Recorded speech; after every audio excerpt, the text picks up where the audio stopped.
ভারতের সাথে সম্পর্ক উন্নয়নে বাংলাদেশ নিজেদের স্বার্থ গুরুত্ব দিয়ে দেখবে বলে জানিয়েছেন পররাষ্ট্র উপদেষ্টা মোহাম্মদ তৌহিদ হোসেন।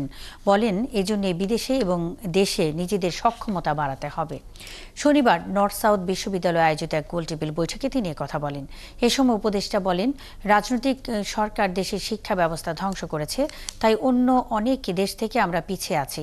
ভারতের সাথে দেশের চলমান সমস্যার সমাধানে আলোচনা চলছে জানিয়ে উপদেষ্টা আরও বলেন, দেশটির গণমাধ্যম দুই দেশের সম্পর্ক অবনতির চেষ্টা করছে।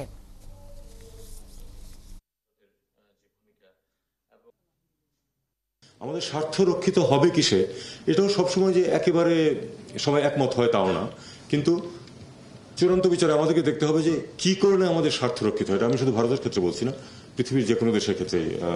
রিপন সাহেব বলেছেন এটা, যে প্রত্যেক দেশের সাথেই আমাদের দেখতে হবে যে আমাদের স্বার্থ কোথায়, এবং আমরা কারোর জন্য থ্রেট না, নিদার মিলিটারিলি নট আদারওয়াইজ। আমরা কারোর জন্য থ্রেট না, আমরা কাউকে আমাদের জন্য থ্রেট হতে দিতে পারি না।